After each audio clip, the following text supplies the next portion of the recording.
আসসালামু আলাইকুম। কি অবস্থা সবার? সবাই কেমন আছেন? ফারজানা, আপনি সব ম্যাথ করার দরকার নেই, হ্যাঁ? আপনি বেছে বেছে কয়েকটা চ্যাপ্টার করবেন। আপনার যদি এত ভয় লাগে আপনি কয়েকটা চ্যাপ্টার করবেন, বা যাদের এরকম ভয় লাগে তারা বেছে বেছে কয়েকটা চ্যাপ্টার করবেন, হ্যাঁ? বেছে বেছে কয়েকটা চ্যাপ্টার করলে কি হবে? লাস্ট ২-৩টা ক্লাস করার পর কনফিডেন্স হারিয়ে ফেলছি, তাহলে তো আমি ব্যর্থ। আমি আপনাদের হ্যাঁ, আমি আপনাদের বোঝাতে পারিনি। তাহলে তো আমি ব্যর্থ। বীজ মানে সমাধান, সমাধান। বীজ মানে হচ্ছে সমাধান। আচ্ছা, আমার ক্লাসে সাউন্ড নিয়ে কি খুব বেশি প্রবলেম হয়? কালকে একজন বলল যে আমার ক্লাসের সাউন্ড নিয়ে ভালোই প্রবলেম। প্রশ্ন ব্যাংকের ম্যাথ আমি চেঞ্জ করে দিছি, দেখেন আমি প্রশ্ন ব্যাংকের ম্যাথ গুলো চেঞ্জ করে দিছি। আসলে আমি যেগুলো করাচ্ছি এগুলোই করেন, এর বাইরে করার মতো আপনার সময় সুযোগ আছে বলেন? গণিত আরেকটা হবে, গণিত আরেকটা হবে। সন্ধ্যা 7:30টায় হয়েছে। আপনারা যারা গুগল ফর্ম ফিল আপ করেছিলেন আপনাদেরকে সবাইকে মেসেজ পাঠানো হয়েছে। ঠিক আছে, আমরা 15 মিনিট লেট করে ফেলছি, আমরা এখন শুরু করে দিই। আজকে জ্যামিতি এবং পরিমিতি পড়বো। জ্যামিতি এবং পরিমিতির ক্লাসে আপনাদের সবাইকে স্বাগতম। আমরা প্রথমে যেটা পড়বো সেটা হচ্ছে বৃত্ত, সরি ত্রিভুজ। ত্রিভুজের এখানে জ্যামিতি থেকেও প্রশ্ন আসতে পারে, ত্রিভুজের পরিমিতি থেকেও প্রশ্ন আসতে পারে। তো আমরা প্রথমেই ত্রিভুজের কয়েকটা সূত্র শিখবো। একটা হচ্ছে সমবাহু ত্রিভুজ। সমবাহু ত্রিভুজের ক্ষেত্রফল নির্ণয়ের সূত্র। সমবাহু ত্রিভুজের ক্ষেত্রফল, যার তিনটা বাহুই সমান তাকে সমবাহু ত্রিভুজ বলে আমরা সাধারণত জানি। ধরেন এই একটা ত্রিভুজ, এটা যদি একটা সমবাহু ত্রিভুজ হয় যার তিনটা বাহুই সমান, আমি ধরলাম বাহুগুলোর দৈর্ঘ্য হইল এ, আমি ধরে নিলাম বাহুগুলোর দৈর্ঘ্য হইল এ। হ্যাঁ, এগুলো পড়ালে 47ও কভার। তাহলে এই ত্রিভুজের ক্ষেত্রফল হবে √3/4 a²। একটা সমবাহু ত্রিভুজের তিনটা বাহুই সমান হয়, তাহলে সেই ত্রিভুজের ক্ষেত্রফল কি? ক্ষেত্রফল হলো √3/4 a²।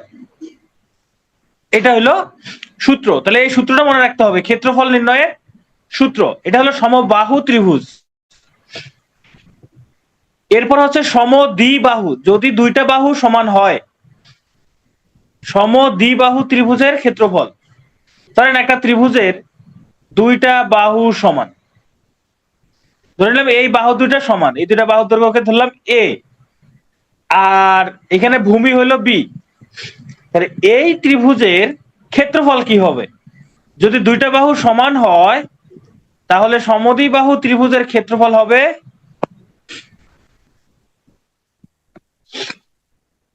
আগের স্লাইড এটা। আচ্ছা, পরিসীমা তিন বাহুর যোগফল। ত্রিভুজের পরিসীমা আর কি? পরিসীমা মানে তিনটা বাহুর যোগফল। এটার আবার সূত্র মুখস্থ করতে হবে না ভাই। একটা ত্রিভুজের পরিসীমা তিনটা বাহুর যোগফল, এখানে আলাদা করে কোনো সূত্র লাগবে না, তিনটা বাহু যোগ করে দিলেই পরিসীমা হয়ে যাবে। ক্ষেত্রফলের সূত্রগুলো ইম্পর্টেন্ট। আর আপনার তিনটা বাহু যোগ করে যে এটা পরিসীমা হলো a+a+b, ভাই এটা মুখস্থ করা লাগবে যে তিনটা বাহুর দৈর্ঘ্য যোগ করতে হবে। আচ্ছা, সমদ্বিবাহু ত্রিভুজের ক্ষেত্রফল কি হবে? এই যে ভূমি যেটা থাকবে, ভূমি, ভূমি ভাগ 4, এরপর হচ্ছে √4a² - b²। এটা হইলো সমদ্বিবাহু ত্রিভুজের ক্ষেত্রফল নির্ণয়ের সূত্র। সমদ্বিবাহু ত্রিভুজের ক্ষেত্রফল নির্ণয়ের সূত্র হইল ভূমি ভাগ 4, √4 ইন্টু সমান বাহুর দৈর্ঘ্য তার উপর স্কয়ার মাইনাস ভূমি স্কয়ার। আরে সমবাহুতে এটার পরিসীমা a+a+a শেষ। এখন আপনি বলতে চাচ্ছেন 3a, ভাই এটা মুখস্থ করার কি আছে? a+a+a মানে 3a। সবকিছু যদি মুখস্থ করতে চান, সবকিছু যদি জানতে চান, তাহলে তো কেমন হবে? জুমের স্লাইড দেখা যাচ্ছে, আপনি লিভ নিয়ে জয়েন করেন। শাফি, আপনি লিভ দিয়ে জয়েন করেন, আমি নিজেই আমার ফোনের স্লাইড দেখতেছি। এবার হলো বিষম বাহু ত্রিভুজের ক্ষেত্রফল, মানে তিনটা বাহুর দৈর্ঘ্যই যদি ভিন্ন ভিন্ন হয়। বিষম বাহু ত্রিভুজ, ধরেন একটা ত্রিভুজ এরকম, এটা দৈর্ঘ্য হলো এ, এটা দৈর্ঘ্য হলো বি, এটা দৈর্ঘ্য হলো সি। মানে তিনটা বাহুর দৈর্ঘ্য ভিন্ন ভিন্ন। যদি এরকম হয় যে তিনটা বাহুর দৈর্ঘ্যই ভিন্ন ভিন্ন, সেক্ষেত্রে ত্রিভুজের ক্ষেত্রফল কি হবে? সবার আগে বের করতে হবে অর্ধ পরিসীমা। সবার আগে বের করতে হবে অর্ধ পরিসীমা। অর্ধ পরিসীমাকে এস দ্বারা প্রকাশ করা হয়। অর্ধ পরিসীমা মানে কি? পরিসীমার অর্ধেক। পরিসীমা মানে যে তিনটা বাহুর যোগফল, আমি এতক্ষণ যেটা বললাম, তিনটা বাহুর যোগফলকে 2 দ্বারা ভাগ করলে যা হয় তাহাই অর্ধ পরিসীমা। এটাকে আমরা এস দ্বারা প্রকাশ করি, এস। সেক্ষেত্রে এই ত্রিভুজের ক্ষেত্রফল হবে √r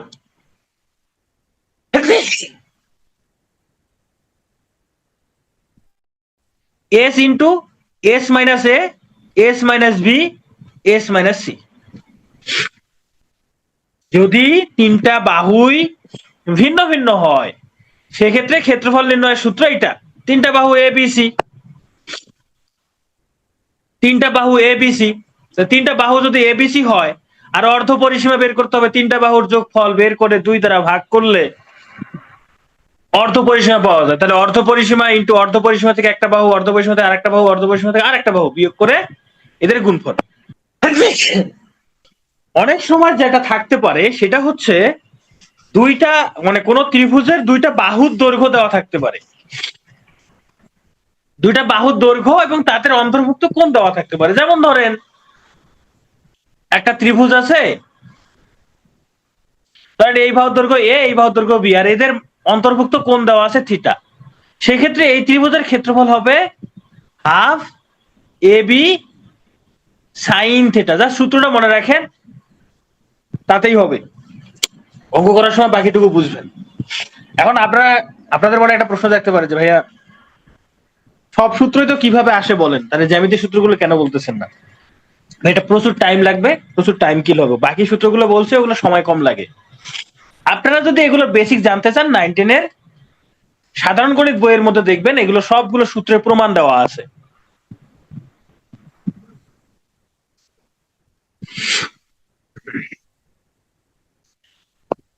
ওকে, তাহলে এই হলো ত্রিভুজের ক্ষেত্রফল নির্ণয় সংক্রান্ত আলোচনা। আর তেমন কিছু নাই এখানে। এবার আমরা জ্যামিতি এবং পরিমিতি সব একসঙ্গে করব। এখন জ্যামিতি করতে গেলে যা জানতে হবে সেটা হলো উপপাদ্য। যে যত বেশি উপপাদ্য জানে সে তত ভালো জ্যামিতি সলভ করতে পারে। যে যত বেশি উপপাদ্য জানে সে তত বেশি জ্যামিতি সলভ করতে পারে। এখন উপপাদ্য তো মনে থাকে না। ছোটবেলায় উপপাদ্য মুখস্থ করছি, উপপাদ্যের প্রমাণ সহ মুখস্থ করছি, বোঝার চেষ্টা করি নাই। এখন একটু বোঝার চেষ্টা করবেন। আমরা যে প্রশ্ন যখন আসবে সেই প্রশ্নের উপপাদ্যটা আমরা তখনই বুঝে নিব। ঠিক আছে? তাহলে চলেন আমরা প্রশ্ন সলভ করি। যেমন এখানে বলছে ত্রিভুজ এক্স ওয়াই জেড এর এক্স কোণটা 65 ডিগ্রি, ওয়াই কোণটা 25 ডিগ্রি। ত্রিভুজটা হচ্ছে কি ধরনের? তাহলে একটা ত্রিভুজ, ওরা বলছে একটা ত্রিভুজ এক্স ওয়াই জেড, একটা ত্রিভুজ ধরেন এটা হলো এক্স ওয়াই জেড, যেখানে বলছে এক্স কোণটা 65 ডিগ্রি, ওয়াই কোণটা 25 ডিগ্রি। আচ্ছা, একটা 65 ডিগ্রি একটা 25 ডিগ্রি হলে জেড কোণটা সমকোণী হবে? আর এটা তো সমকোণী হয় নাই। হয়ে গেছে, হয়ে গেছে। ধরেন এটা হচ্ছে, এটা দেই এক্স, এটা দেই ওয়াই, এটা দেই জেড। ধরেন এটা হলো 25 ডিগ্রি। তাহলে এই কোণটা কত ডিগ্রি হবে? এই কোণটা, এই কোণটা কত ডিগ্রি হবে?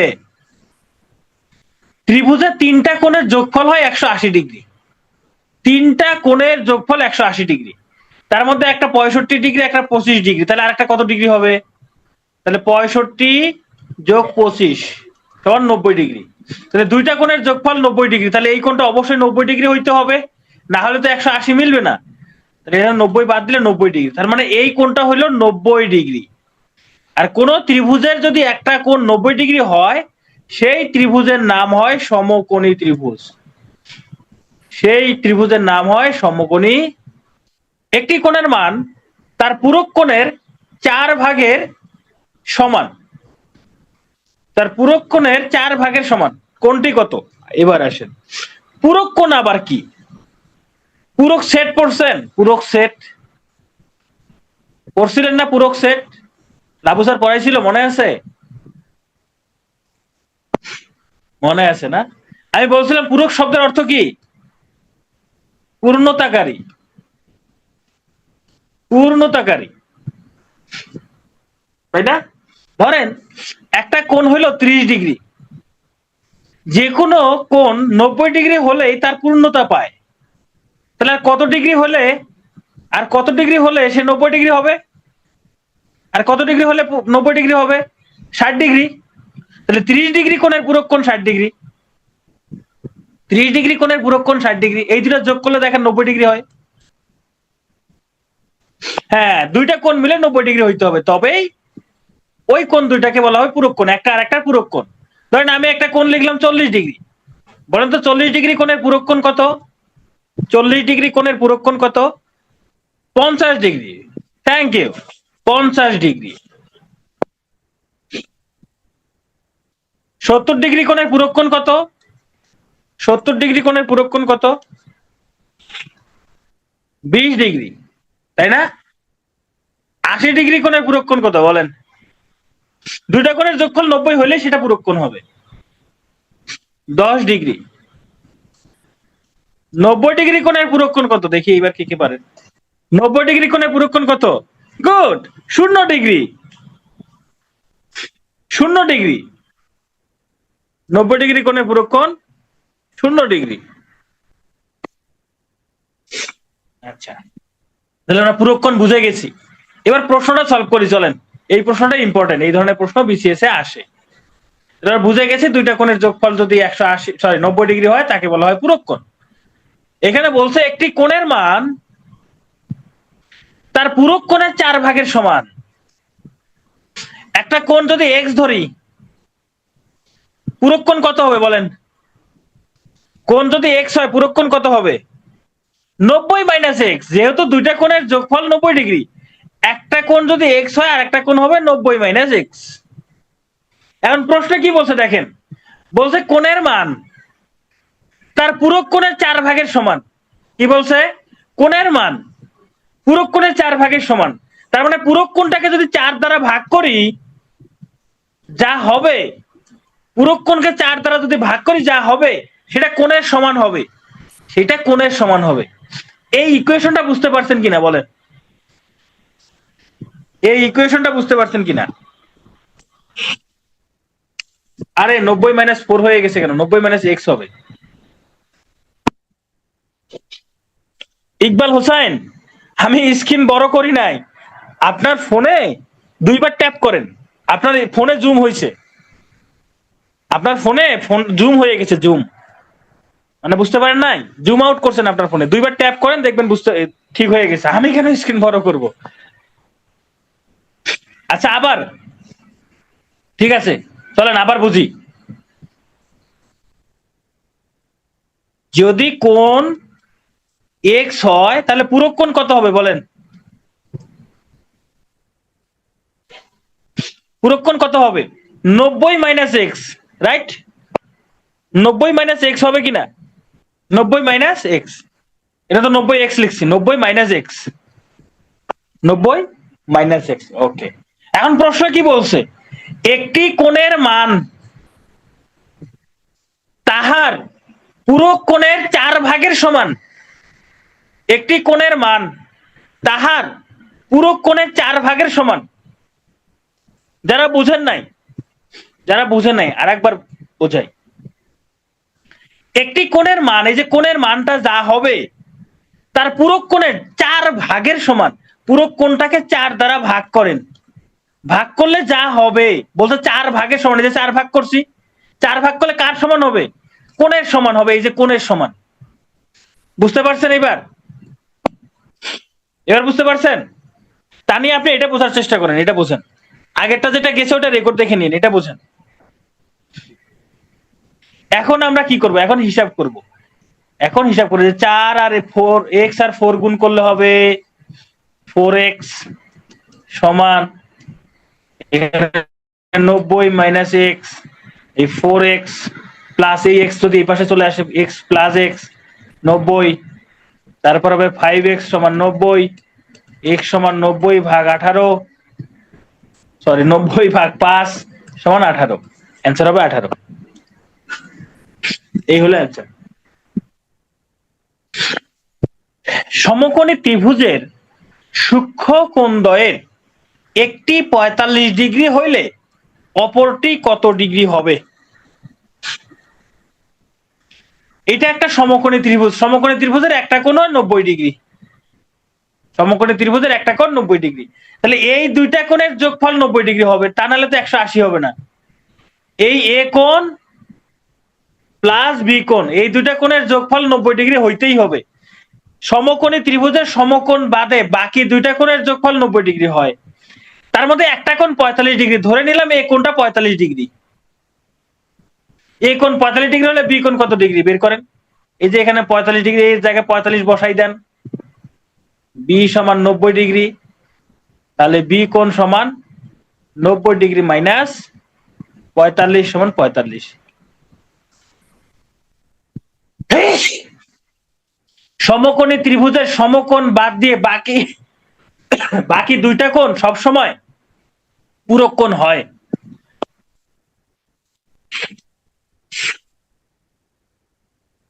সমকোণী ত্রিভুজের,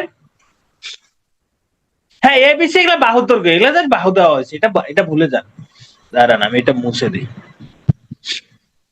এটা মুছে দিই, এটা মুছে দিই, তাহলে এগুলার দরকার নেই এখানে, এই চিত্রের মধ্যে এগুলা এই মানের দরকার নেই।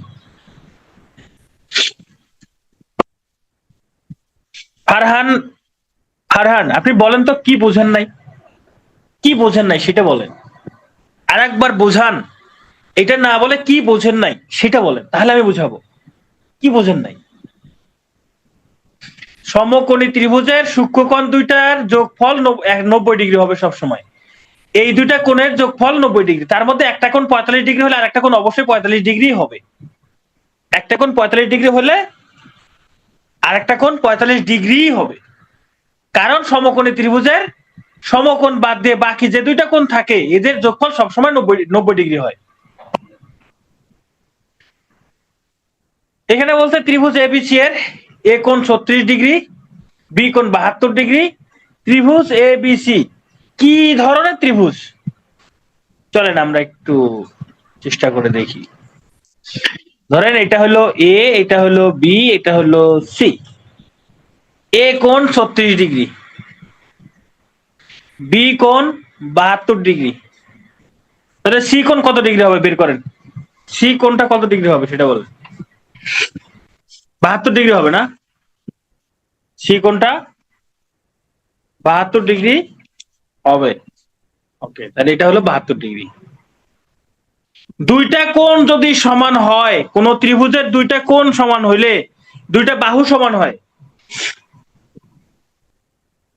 কোন ত্রিভুজের দুইটা কোণ সমান হলে দুইটা বাহুও সমান হয়, যেমন এইখানে এই যে দুইটা কোণ সমান 45 ডিগ্রি 45 ডিগ্রি, এই বাহু দুটাও সমান হবে।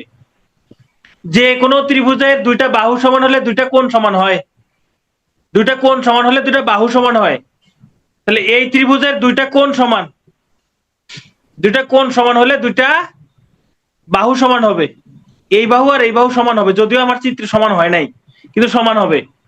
আবার তিনটা কোণই সূক্ষ্মকোণ, তাহলে এটা হবে সূক্ষ্মকোণী ত্রিভুজ, এটা রাইট, সূক্ষ্মকোণী ত্রিভুজ, এটাও ট্রু। আবার সমদ্বিবাহু ত্রিভুজ, এটাও ট্রু,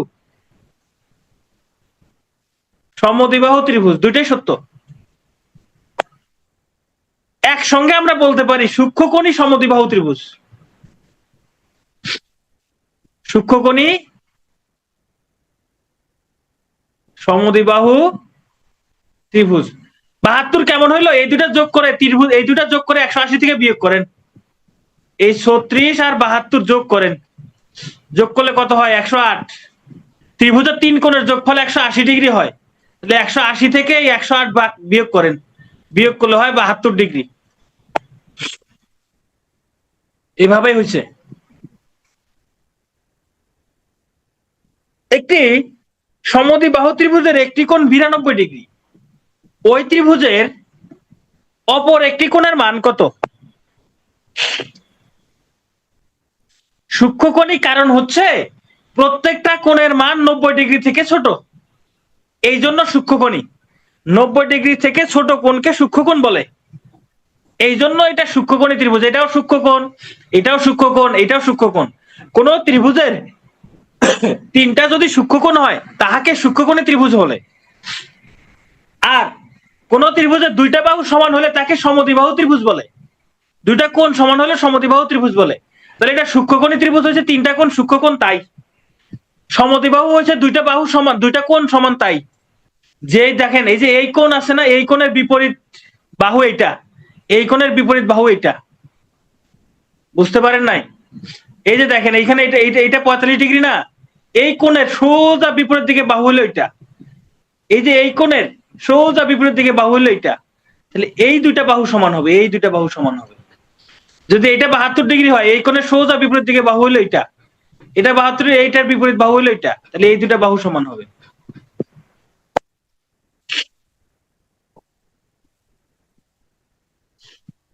একটি সমদ্বিবাহু ত্রিভুজের একটি কোণ 92 ডিগ্রি হইলে ওই ত্রিভুজের অপর একটি কোণের মান কত? সমদ্বিবাহু ত্রিভুজ, দুইটা বাহু সমান, দুইটা বাহু সমান হলে দুইটা কোণ সমান হয়। চলেন আমরা একটু দেখি। ধরেন এটা একটা সমদ্বিবাহু ত্রিভুজ, যার এই কোণটা হলো 92 ডিগ্রি, এই কোণটা 92 ডিগ্রি। এই দুইটা বাহু সমান, এই দুইটা বাহু সমান হলে এই কোণ দুইটাও সমান হবে। আমি ধরে নিলাম এটাও এক্স, এটাও এক্স। তাহলে আমি দুইটা কোণ কি করলাম, শক্ত করে ধরলাম এক্স। তাহলে এই এক্স, তারপরে এই এক্স, আর এই 92, তিনটা বাহু যোগ করলে তার মান হবে 180, তার মান হবে 180। তাহলে 2x সমান 180 মাইনাস 92, 2x সমান 88, x সমান 88/2 মানে 44 ডিগ্রি, 44 ডিগ্রি।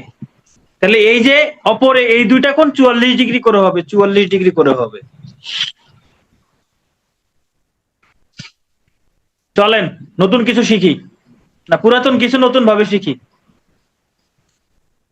তিনটি কোণ সূক্ষ্মকোণ হলে, সূক্ষ্মকোণ হইলে তাহাকে সূক্ষ্মকোণী ত্রিভুজ বলে। তিনটাই সূক্ষ্মকোণ হইতে হবে। কয়টা? তিনটাই। নাম্বার 2, একটি কোণ সমকোণ হইলে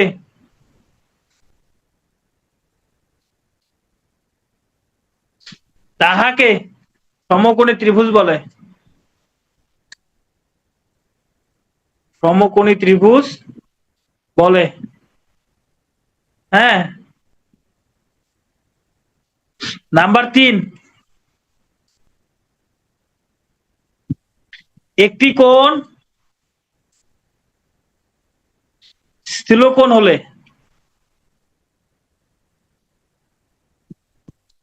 তাহাকে স্থূলকোণী ত্রিভুজ বলে।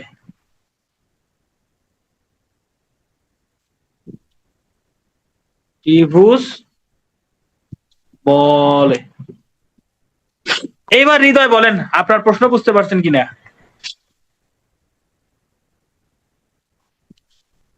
সমদ্বিবাহু ত্রিভুজকে সবসময় সূক্ষ্মকোণী সমদ্বিবাহু ত্রিভুজ বলা যাবে না? 100% যাবে, 100% সূক্ষ্মকোণী হবে না। এই যে আমি এখানে একটা সমদ্বিবাহু ত্রিভুজ অঙ্কন করছি, ইহা সূক্ষ্মকোণী নয়, ইহা স্থূলকোণী। কারণ একটা কোণ 92 ডিগ্রি, একটা কোণ 92 ডিগ্রি, এটা স্থূলকোণী সমদ্বিবাহু ত্রিভুজ। এটা স্থূলকোণী সমদ্বিবাহু ত্রিভুজ। ত্রিভুজ এবিসি এর এবি সমান এসি, বিসি বাহুকে ডি পর্যন্ত বর্ধিত করিলে যদি এসিটি কোণের মান 120 ডিগ্রি হয় তবে বিএসি এর মান কত? এই ধরনের প্রশ্ন দেখে প্রথমে মাথা একটা চক্কর দিবে, এরপর মাথা চক্কর খাওয়া শেষ হলে মাথা সোজা করবেন, সোজা করে একখান চিত্র অঙ্কন করবেন। কি অঙ্কন করবেন? একখান চিত্র অঙ্কন করবেন। ধরেন এই যে একটা চিত্র অঙ্কন করলাম,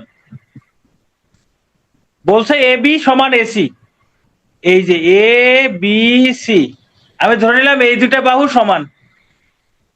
এবার বলছে বিসি বাহুকে ডি পর্যন্ত বর্ধিত করুন, করলাম ডি পর্যন্ত বর্ধিত। ফলে এই যে এসিডি, এই যে এই কোণটা, এই কোণটা হলো 120 ডিগ্রি। তাহলে বিএসি কোণের মান কত? এই কোণের মান কত সেটা বের করতে বলছে। চলেন আমরা বের করি। প্রথম কথা হচ্ছে এইখানে এইখানে 180 ডিগ্রি কোণ উৎপন্ন হয়েছে। কত ডিগ্রি কোণ? 180 ডিগ্রি। ইয়াকে বলে এক সরল কোণ, ইয়াকে বলে এক সরল কোণ।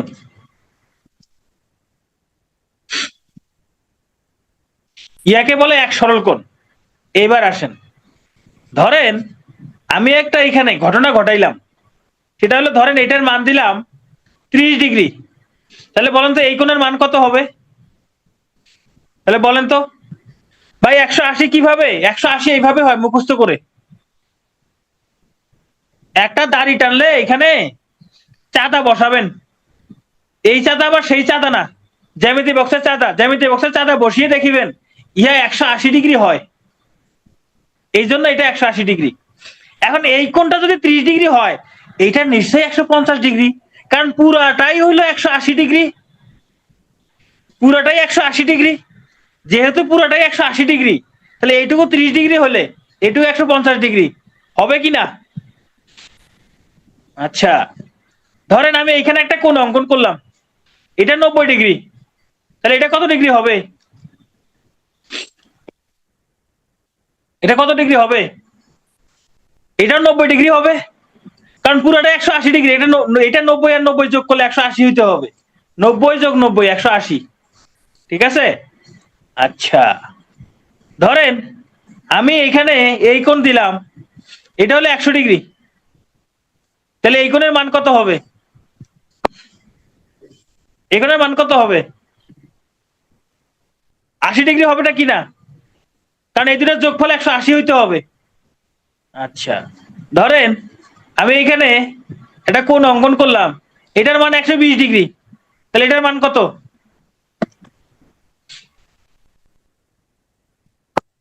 এটার মান 60 ডিগ্রি, রাইট? 60 ডিগ্রি। এবার এবার এই চিত্রের দিকে তাকান, দেখেন এইটুকু যদি 120 ডিগ্রি হয়, তাহলে এইটুকু কত? এইটুকু এটুকু কত? এটুকু 60 ডিগ্রি হইবে না? হ্যাঁ, এটা 60 ডিগ্রি, এটা 60 ডিগ্রি। বুঝতে পারছেন এই কোণটা যে 60 ডিগ্রি? একটু পর আবার অনেকে কমেন্ট করবেন বুঝি নাই, আবার বুঝান। এরপর যদি না বুঝেন তাহলে আমি খুব হতাশ হয়ে যাব, হতাশ, কষ্ট পাবো না? আপনারা বুঝবেন না, এটাই স্বাভাবিক, বোঝার জন্য তো আসছেন, কিন্তু আমি হতাশ হয়ে যাব। এখন দেখেন এটা 60 ডিগ্রি, আবার বলেছে এই বাহু দুটা সমান, এই যে এ বি সমান এসি, যেহেতু বাহু দুটা সমান তাহলে এই কোণ দুটো সমান হবে, এই কোণ দুটা সমান হবে, এই কোণ দুটা কি হবে? সমান হবে। এটা 60 ডিগ্রি হলে এটা তাহলে কত ডিগ্রি হবে? এটা হবে 60 ডিগ্রি, এটাও 60 ডিগ্রি। এখন এটাও 60 ডিগ্রি, এটাও 60 ডিগ্রি, তাহলে এটা কত ডিগ্রি হবে? আমরা জানি ত্রিভুজের 3 কোণের যোগফল 180 ডিগ্রি, আমরা জানি ত্রিভুজের 3 কোণের যোগফল 180 ডিগ্রি, তাহলে এই 60 আর 60 যোগ করলে হয় 120, তাই না? তাহলে 180 থেকে যদি আমরা 120 বাদ দেই তাহলে হবে 60 ডিগ্রি, তার মানে এই কোণটা হলো 60 ডিগ্রি। তাহলে বিএসি কোণের মান কত ডিগ্রি? 60 ডিগ্রি। তার মানে তিনটা কোণই 60 ডিগ্রি। তিনটা কোণ সমান হইলে তিনটা বাহু সমান হয়, তাহাকে বলে সমবাহু ত্রিভুজ, তাহাকে বলে সমবাহু ত্রিভুজ। তিনটা কোণ সমান হলে তিনটা বাহু সমান হয়। আরেকটা জিনিস, সমবাহু ত্রিভুজের কোণগুলো সবসময় 60° হয়। পৃথিবীর সকল সমবাহু ত্রিভুজের কোণ 60°। পৃথিবীর সকল সমবাহু ত্রিভুজের কোণ 60°, এটা মাথায় রাখবেন। চলেন এটা আমরা সলভ করি। এবিসি একটি ত্রিভুজ যাহার ডি এবং ই যথাক্রমে ত্রিভুজটির এবি এবং এসি বাহুর মধ্যবিন্দু। ডিই সমান 4 সেন্টিমিটার হলে বিসি এর মান কত? প্রথমে যাহা করিতে হইবে, একটা ত্রিভুজ অঙ্কন করিতে হইবে। একটা ত্রিভুজ অঙ্কন করিয়া তাহাদের নাম দিতে হবে এ বি সি। ত্রিভুজটার নাম দিলাম আমরা। এরপরে যাহা বলিয়াছে এবি বাহুর মধ্যবিন্দু ডি, এবি বাহুর মধ্যবিন্দু ডি,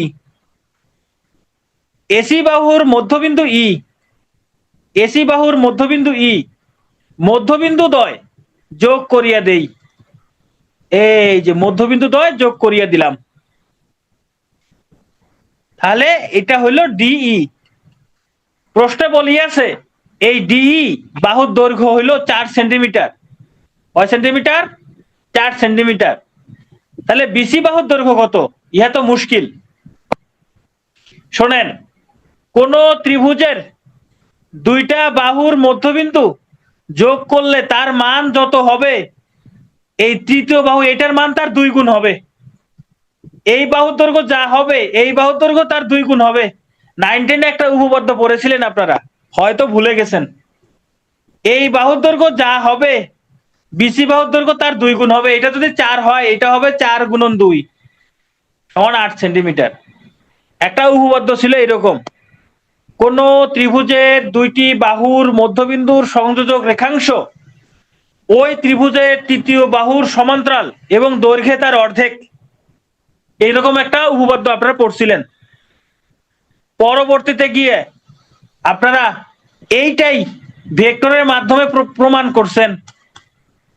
পরবর্তীতে অনার্সে গিয়ে, মানে ফিজিক্সে বলেন, ফিজিক্সে, ম্যাথে অনেকেই এটা ভেক্টরের মাধ্যমে প্রমাণ করছেন। এইচএসসিতেও করছেন, অনেকে অনার্সেও করছেন। যারা সায়েন্স নিয়ে পড়ছেন আর কি, তাদের কথা বলতেছে। হ্যাঁ, বিসি সমান হাফ ডিই না, হাই হাই সর্বনাশ করে ফেলছেন। ডিই সমান হাফ বিসি, এই কাজ করা যাবে না। এই ডিই দৈর্ঘ্য হবে বিসি এর অর্ধেক। হ্যাঁ, অথবা এই তনয় আপনি আবার ভুল করছেন, বিসি সমান 2ডিই। আপনারা উল্টাপাল্টা করতেছেন কেন ভাই? বিসি বাহুর দৈর্ঘ্যটা বড় না, এটা বড় না, তাহলে এটা থেকে তো এটার মান কম হবে। সোজা কথা, এটা থেকে এই ডিই বাহুর মান কম হবে, তাহলে এটার অর্ধেক। আর এই যে ডি থেকে বিসি বাহু দেখতেই তো বড় লাগতেছে, তাহলে বড় হলে এটার মান বেশি হবে, 2 গুণ হবে। ওকে, এবার আসেন, আমরা তো পূরক কোণ শিখছি, এবার সম্পূরক কোণ কি? পূরকের থেকে বেশি যেটা, মানে দুইটা কোণের যোগফল 180° হলে তাহাকে বলে সম্পূরক কোণ। দুইটা কোণের যোগফল যদি 180° হয় তাহাকে বলে সম্পূরক কোণ। তাহলে 75° কোণের সম্পূরক কোণ নির্ণয় করো। তাহলে 75°র সাথে কত যোগ করলে 180 হইবে? 75°র সাথে কত যোগ করলে 180 হবে? এই 180 থেকে 75 মাইনাস করে দেন, কত হয়? 105°। এটাই হলো, এই 105° হলো 75° কোণের সম্পূরক কোণ। তানিয়া আফরোজ, আপনি কি বুঝতে পারছেন? দুইটা কোণের যোগফল 180°, তাহলে একটা কোণ 75° হলে তার সম্পূরক কোণ কত হবে? 180 থেকে 75 বাদ দেন, বাদ দিলে হয় 105। ইহাই হইল 75° কোণের সম্পূরক কোণ। পূরক কোণ হয় 90°। যে সম্পূরকের ক্ষেত্রে 180, পূরকের ক্ষেত্রে 90। মানে দেখেন, সম্পূরক শব্দটা বিশাল বড়, এই জন্য এটার মানও অনেক বড়। পূরক শব্দটা খুবই ছোট, এই জন্য এর মানটাও খুবই ছোট, 90। অনেকে পূরক আর সম্পূরকের মধ্যে গোলমাল লাগায় ফেলে, যে কোনটা পূরকের ক্ষেত্রে 180 নাকি সম্পূরকের ক্ষেত্রে 180। ভাই, সম্পূরক শব্দ বড়, এর মান বড়, এভাবে মনে রাখবেন। পারভেজ, শোনেন, আমার ক্লাসের একটা হচ্ছে, মানে আমি যখন ক্লাস নেই, হ্যাঁ, আমার ক্লাসের এটা, আমি জাস্ট ক্লাসের বহির্ভূত একটা কথা বলি। ক্লাসের সময় আমি একটা বেঞ্চমার্ক ঠিক করি, যে আমার এই ধরেন এখানে উপরে আছেন, ধরেন এখানে প্রথম 1 আছে, 2 আছে, 3 আছে, 4 আছে। আমি প্রথমে ক্লাসের মধ্যে বের করার চেষ্টা করি সবথেকে উইককে, তাকে বের করার চেষ্টা করি। আমি চেষ্টা করি এই উইক যে, সবথেকে উইক যে, তাকে বোঝানোর। সে যদি বুঝে যায়, ভাই তারা যারা জানে তাদের নিয়ে আর কোনো টেনশন আছে না? না, মাইন্ড করতেছি না, তাদের নিয়ে কি টেনশন আছে? আপনারা যেহেতু ভবিষ্যতে টিচিং এ যাবেন, ভবিষ্যতে যেহেতু আপনারা টিচার হতে আসছেন, আপনারা ক্লাসের ফার্স্ট বয়কে টার্গেট না করে লাস্ট বয় যে, তাকে বোঝানোর চেষ্টা করবেন। এতে করে আপনার কি হবে, আপনি যে পড়াতে পারেন, আপনাকে স্টুডেন্টরা পছন্দ করবে। ভাই যারা ভালো স্টুডেন্ট, হ্যাঁ তাদেরকে যত ভালো করে বোঝান, ভাই একটু বুঝালে ওরা বুঝে যাবে, কিন্তু খারাপরা বঞ্চিত হয়ে যাবে। এটা আপনার টিচার হিসেবে, এটা আপনার মানে আদর্শ টিচার হিসেবে এটা হয় না। তাহলে কি করবেন, ক্লাসের মধ্যে সব থেকে উইক যে, তাকে বের করবেন, চেষ্টা করবেন সবসময় তাকে বোঝানোর। সে বুঝে গেছে মানে বাকিরা বুঝে গেছে, যে বুঝে গেছে মানে সে বুঝে গেছে, উইক বুঝে গেছে মানে বাকিরা বুঝছে, বাকিদের নিয়ে আর টেনশন নাই। কিন্তু আপনি প্রথমকে টার্গেট করলেন, সে বুঝলো, দ্বিতীয় রোল যে আছে সে যে বুঝছে কিনা আপনি শিওর না। হ্যাঁ, সবসময় এমনটাই করবেন, সবসময় উইককে টার্গেট করবেন। এটা সবসময় আমি এটাই ট্রাই করি সবসময়। এই জন্য অনেকে হচ্ছে আমার ক্লাস, যারা খুবই ভালো স্টুডেন্ট, আমার ক্লাস অনেকে পছন্দ করেন, তারা বোর ফিল করে। এখন বোর ফিল করলে, বোর যাতে ফিল না করে, এই জন্য মাঝে মধ্যে একটু বিভিন্ন রকম মজা করি, যাতে তারা বোর ফিল না করে, সবাই যেন মিলেমিশে আর কি ক্লাস করতে পারি। আচ্ছা, আমরা কমেন্টে কখনো পার্সোনালি একজন আরেকজনকে কোনো মেসেজ করব না, ঠিক আছে? চলেন এটা সলভ করি। একটি কোণের মান তার সম্পূরক কোণের 1/3 মানে 3/1 ওই যে একবার 4/1 করছি না, পূরক কোণের 4/1, এটা হচ্ছে 1/3 মানে 3/1। এই 1/3 কথাটা মানে হইল 3/1 বা 3 ভাগের সমান, 3 ভাগের সমান। আচ্ছা, একটি কোণের মান, কোণটা যদি এক্স ধরি, তাহলে সম্পূরক কোণ কত হবে? কোণ যদি এক্স হয়, সম্পূরক কোণ 180 মাইনাস এক্স। বলছে একটি কোণের মান তার সম্পূরক কোণের 1/3 সমান মানে 3 ভাগের সমান। তাহলে সম্পূরক কোণ যাহা আছে তাকে 3 দ্বারা যদি ভাগ করি, কার সমান হবে? কোণটার সমান হয়ে যায়, মানে এক্স এর সমান হবে, এক্স এর সমান হবে। তাহলে এখন আপনারা আর্গুমেন্ট করেন, 3x সমান 180 মাইনাস এক্স, এই 3x প্লাস এক্স সমান 180, 4x সমান 180, তাহলে x সমান 180/4 সমান কত ডিগ্রি? 45 ডিগ্রি। হ্যাঁ, x এর সমান। আপনারা কি বুঝিয়াছেন? এই যে টাইপের প্রশ্নটা করলাম না, এটা কিন্তু খুবই ইম্পর্টেন্ট। হ্যাঁ, এগুলা পরীক্ষায় আসতে পারে, এই টাইপের প্রশ্নগুলা। ওকে, এটা আপনাদের হোমওয়ার্ক। এই ধরনের প্রশ্ন 2বার আমরা সলভ করছি, আর সলভ করতে চাই না। দুইটা কোণের মান দেওয়া আছে, ত্রিভুজটা কি ধরনের, 2টা প্রশ্ন সলভ করছি। এটার আমরা, হ্যাঁ পূরকের মতোই, রাইট। এবার আমরা ত্রিভুজের পরিমিতি টাইপের প্রশ্ন সলভ করব। একটা ত্রিভুজের 2 বাহুর দৈর্ঘ্য দেওয়া আছে 9 সেন্টিমিটার এবং 12 সেন্টিমিটার। এদের অন্তর্ভুক্ত কোণ 30 ডিগ্রি হইলে ত্রিভুজের ক্ষেত্রফল কত? আমি জানি আপনারা ভুলে গেছেন, যারা এতদিন প্রথমবার আজকে সূত্রগুলো আবার রিভিশন করলেন, আপনারা ভুলে গেছেন। 2টা বাহুর দৈর্ঘ্য, তাদের অন্তর্ভুক্ত কোণ দেওয়া থাকলে সেই ত্রিভুজের ক্ষেত্রফল হবে হাফ বাহুদ্বয়ের গুণফল, মানে 9 গুণন 12 গুণন সাইন থিটা, মানে সাইন এই যে কোণের মান দেওয়া আছে সেটা। সূত্রটা ছিল এটা, এই যে এটা ছিল half A B sine theta. এখানে ধরেন এ সমান 9, বি সমান 12, আর থিটা সমান 30। আমি এখানে মানগুলো বসাই দিছি। তাহলে এখানে এই যে হাফ ইন্টু, আচ্ছা 2 দ্বারা 12কে ভাগ করলে হয় 6, তাহলে 6 লং 54 গুণন সাইন 30 ডিগ্রির এইটার মান হলো 27। 27 না ভাই, 1/2। সাইন 30 ডিগ্রির মান হলো 1/2। হ্যাঁ, এটা ফর্মুলা, এটা ফর্মুলা, এটা ফর্মুলা।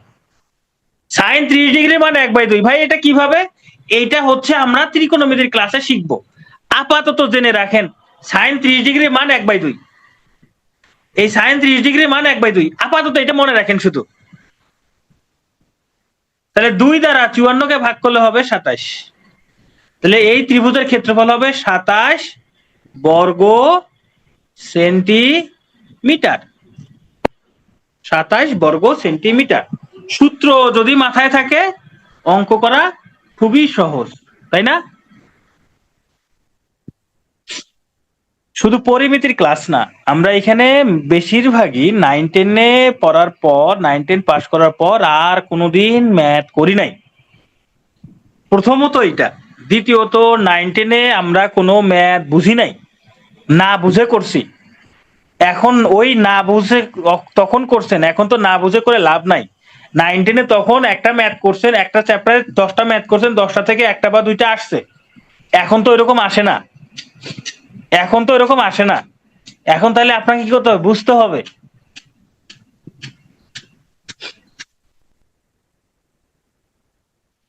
ত্রিভুজের ক্ষেত্রে cos θ হয় না, ওটা ত্রিকোণমিতির ক্লাসে আমরা পড়বো। ঋতু, ত্রিকোণমিতির ক্লাসে পড়বো।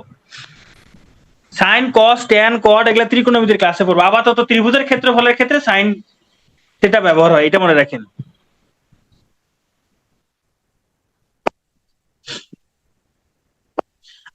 আরেকবার কি বলবো বলেন?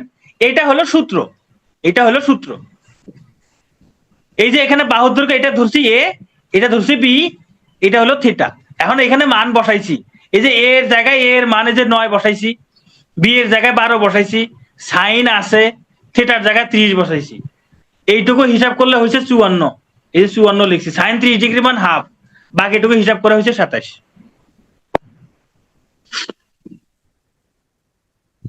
শোনেন, পরিমণির অঙ্ক সবসময় একটু কঠিনই হবে না, পরিমিতির অঙ্ক সবসময় একটু কঠিনই হবে। কঠিন হবে কারণ হচ্ছে ওই যে 9-10-এ অনেকে পরিমিতি বাদ দিছে, সরি পরিমণি না, পরিমিতি।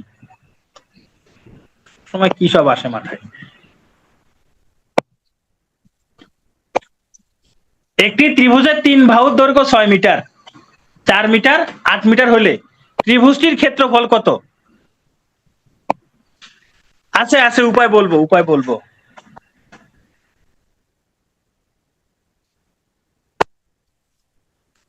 এখন 3টা বাহুর দৈর্ঘ্য দেওয়া আছে, হ্যাঁ, 3টা বাহুর দৈর্ঘ্য দেওয়া আছে। প্রথম কথা হচ্ছে এটা 2 ভাবে করা যায়, 2 ভাবে। এই অঙ্কটা 2 ভাবে করা যায়। এখানে 3টা বাহুর দৈর্ঘ্য 3টাই ভিন্ন ভিন্ন, 3টাই কি ভিন্ন ভিন্ন। 3টাই যদি ভিন্ন ভিন্ন হয় সেক্ষেত্রে আগে অর্ধপরিসীমা বের করতে হবে। কি বের করতে হবে? অর্ধপরিসীমা। অর্ধপরিসীমা এস সমান এই 3টা বাহুর দৈর্ঘ্যের যোগফল 6 যোগ 4 যোগ 8 ভাগ 2। তাহলে কত হয়? 4 আর 6 10, 8 18 ভাগ 9 হবে, তাই না? 9। তাহলে ক্ষেত্রফল কত হবে? ক্ষেত্রফল হবে √, এই যে 9 ইন্টু 9 মাইনাস 6, 9 মাইনাস 4, 9 মাইনাস 8। তাহলে হিসাব করেন কত হয়? 9 গুণন 9 থেকে 6 বাদ দিলে হয় 3, 9 থেকে 4 বাদ দিলে 5, 9 থেকে 8 বাদ দিলে 3, তাই না? গুণ করলে কত হয়? 3 3 9, 9 লং 81। ভুল হয়েছে না কোথাও? এইখানে হবে 1 1, 9 থেকে 8 বাদ দিলে তো 1 হয়, 3 হয় কেমনে? আচ্ছা,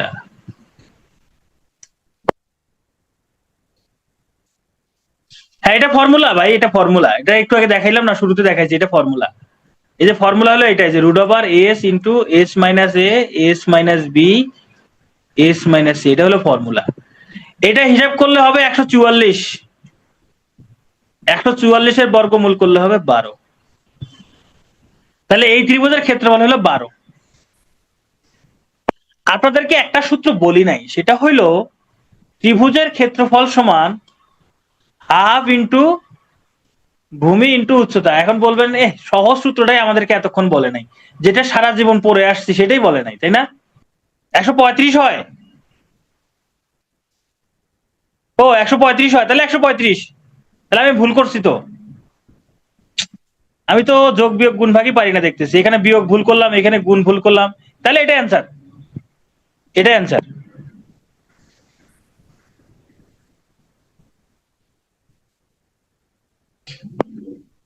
এটাই অ্যান্সার।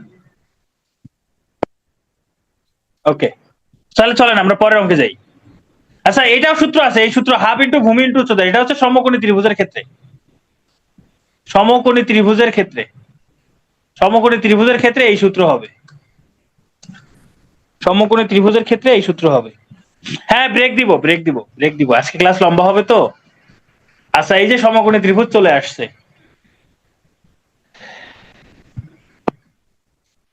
সমকোণী ত্রিভুজ নিয়ে বাবা গোরাস একটা সূত্র দিছিলেন, মনে আছে? একটা উপপাদ্য দিছিলেন, সমকোণী ত্রিভুজ নিয়ে বাবা গোরাস একটা উপপাদ্য দিছিলেন, সেটা হইল অতিভুজের উপর স্কয়ার সমান সমকোণী ত্রিভুজের লম্ব স্কয়ার যোগ ভূমি স্কয়ার, তাই না? এরকম একটা সূত্র পড়ছিলেন না 9, 10 উপপাদ্য? যেই উপপাদ্য আপনারা প্রমাণ করতে গিয়ে, যেই উপপাদ্য পড়তে গিয়ে আপনাদের প্রচুর কষ্ট হয়েছে আমি জানি। পিথাগোরাস বানান কি দীর্ঘইকার নাকি হ্রস্বইকার? আরে হোক, একটা হইলেই হোক, নাম তো আসবে কেন? আচ্ছা, পিথাগোরাস ওটা ভুলে বাবা গোরাস হয়ে গেছে। এখন আপনারা কিছু সংখ্যা মুখস্থ রাখবেন, পিথাগোরাসের ত্রয়ী সংখ্যা, পিথাগোরাসের ত্রয়ী সংখ্যা, যেমন দেখেন এই যে 5 স্কয়ার সমান 3 স্কয়ার প্লাস 4 স্কয়ার, মানে এই যে 5 স্কয়ারের মান হয় 25, 3 স্কয়ার আর 4 স্কয়ার যোগ করলেও হয় 25, তার মানে এই যে 3, 4, 5, এটা হলো পিথাগোরাসের ত্রয়ী সংখ্যা। 3, 4, 5 পিথাগোরাসের ত্রয়ী সংখ্যা, এইটা মনে রাখবেন। এখন দেখেন 3, 4, 5 যদি পিথাগোরাসের ত্রয়ী সংখ্যা হয়, তাহলে 3 কে 2 দ্বারা গুণ করেন কত হয়? 6। 4 কে 2 দ্বারা গুণ করেন কত হয়? 8। 5 কে 2 দ্বারা গুণ করলে কত হয়? 10। 6, 8, 10 পিথাগোরাসের ত্রয়ী সংখ্যা হবে। এবার 3 কে 3 দ্বারা গুণ করেন, মানে 9, 12, 15, এইটাও পিথাগোরাসের ত্রয়ী সংখ্যা। মানে এটা মনে রাখলে বাকিগুলো এমনি হচ্ছে, গুণ করে গুণ করে, তাই না? যেমন আমি যদি 4 দ্বারা গুণ করি তাহলে 12, 16, 20, এটাও পিথাগোরাসের ত্রয়ী সংখ্যা। আচ্ছা, আর একটা পিথাগোরাসের ত্রয়ী সংখ্যা আছে, সেটা হইল 5, 12, 13, 5, 12, 13, এটাও পিথাগোরাসের ত্রয়ী সংখ্যা, এটাও একটু মনে রাখবেন। 5, 12, 13। আর একটা জিনিস, পিথাগোরাসের ত্রয়ী সংখ্যার মধ্যে যেটা সব থেকে বড় ওইটা কিন্তু অতিভুজ, যেটা সব থেকে বড় ওইটা হলো অতিভুজের দৈর্ঘ্য, এটা অতিভুজ। এখানকার 5 অতিভুজ, 10 অতিভুজ, 15 অতিভুজ, 20 অতিভুজ, মানে বড় বাহুটা হবে অতিভুজ সব সময়, সব সময় বড় বাহুটা অতিভুজ। ভাই এগুলা মুখস্থ রাখবেন, এই যে 3, 4, 5 এগুলো পিথাগোরাসের ত্রয়ী সংখ্যা, এগুলো মুখস্থ করবেন। ধরেন কোন একটা সমকোণী ত্রিভুজ দিয়ে বললো যে এই সমকোণী ত্রিভুজের এইটা হলো 3, এটা হলো 4, তাহলে এই বাহুর দৈর্ঘ্য কত? যখন আপনি জানেন যে 3, 4, 5 পিথাগোরাসের ত্রয়ী সংখ্যা, তখন বলবেন এটা 5, তখন আপনি এটা মুখস্থ বলে দিতে পারতেছেন। ধরেন আপনাকে বললো এটা হলো 5, এটা হলো 12, তাহলে এই বাহুর দৈর্ঘ্য কত? তখন আপনি জানেন যে 5, 12, 13 পিথাগোরাসের ত্রয়ী সংখ্যা, তাহলে বলবেন এটা 13। কিংবা ধরেন এরকম বলছে যে এটা হলো 6, এটা হলো 10, তাহলে এটা বাহুর দৈর্ঘ্য কত? আপনি যদি এটা মাথায় থাকে যে 6, 8, 10 পিথাগোরাসের ত্রয়ী সংখ্যা, 6 আর 10 আছে, তাহলে এটা 8 হবে। তাহলে ত্রয়ী সংখ্যা মুখস্থ থাকলে আপনার হিসাব না করে আপনারা অ্যান্সার বের করতে পারবেন। হ্যাঁ, শুধু 3, 4, 5 মনে রাখবেন, আর এই যে 5, 12, 13 এই দুটো মনে রাখবেন। 3, 4, 5 আর 5, 12, 13 এই দুটো মনে রাখবেন। 9, 40, 41 আমার সঠিক মনে নাই, এটা হিসাব করে দেখতে হবে। এই দুটো মনে রাখবেন, 3 4 5 আর 5 12 13। হ্যাঁ, এই দুটো মনে রাখবেন, বাকিগুলো এমনি আসবে। চলেন আমরা এই অঙ্কটা করি। এখানে বলছে একটা সমকোণী ত্রিভুজের ভূমির দৈর্ঘ্য লম্ব অপেক্ষা 1 মিটার কম, লম্ব অপেক্ষা অতিভুজ 1 মিটার বেশি, লম্বের দৈর্ঘ্য কত? দেখেন এখানে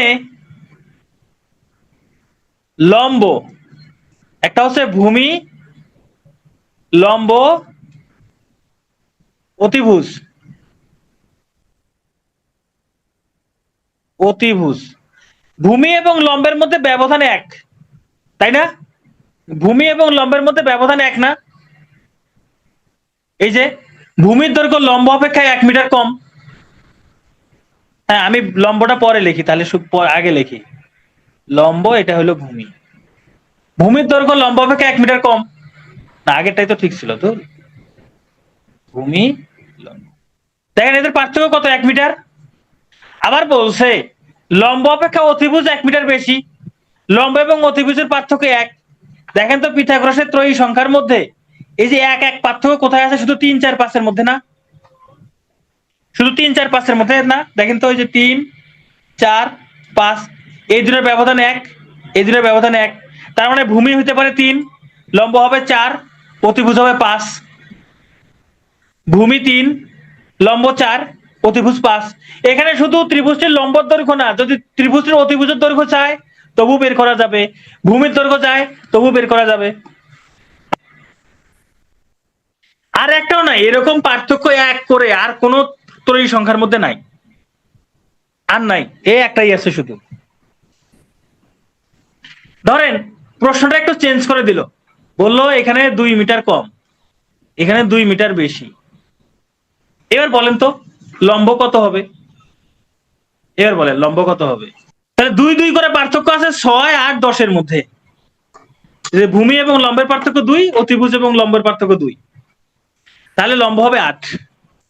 তাহলে লম্ব হবে 8। ইজি আছে না? এখন হচ্ছে আমাদের এখানে একজন, সে চাচ্ছে এক্স কে ধরতে, ধরেন এক্স কে ধরেন, সে এক্স কে ধরতে চাইছে, এক্স কে ধরে ফেলেন।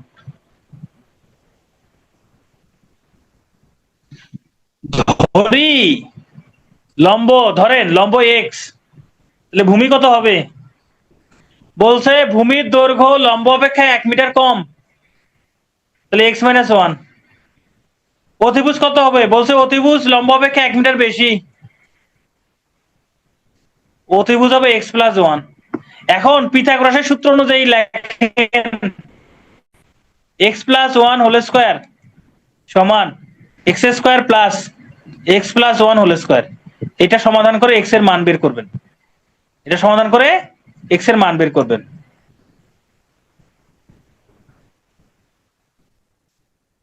শর্টকাট টেকনিক, ছোট সংখ্যার বর্গ বড় দুটি সংখ্যার যোগফল। হাই হাই, বলেন কি? বড় সংখ্যার বর্গ ছোট সংখ্যা দুটির বর্গের যোগফল। আপনি তো উল্টা বলছেন। ও এটা মাইনাস হবে না, এটা মাইনাস হবে, হ্যাঁ এটা মাইনাস হবে। হ্যাঁ, এখান থেকে x এর মান বের করবেন। বাকিটুকু করে দিলাম না, বাকিটুকু আপনারা করবেন। x এর মান হবে কত? 4 হবে, এটা বের করবেন আপনারা। একটি সমকোণী ত্রিভুজের অতিভুজের দৈর্ঘ্য 15, অপর বাহুদ্বয়ের দৈর্ঘ্যের অন্তর 3। বাহুদ্বয়ের দৈর্ঘ্য কত দেখেন তো? অতিভুজ 15 আর বাকি দুইটা বাহুর দৈর্ঘ্যের অন্তর হচ্ছে 3। দেখেন একটা 9 12, 9 12 15 পিথাগোরাসের ত্রয়ী সংখ্যা।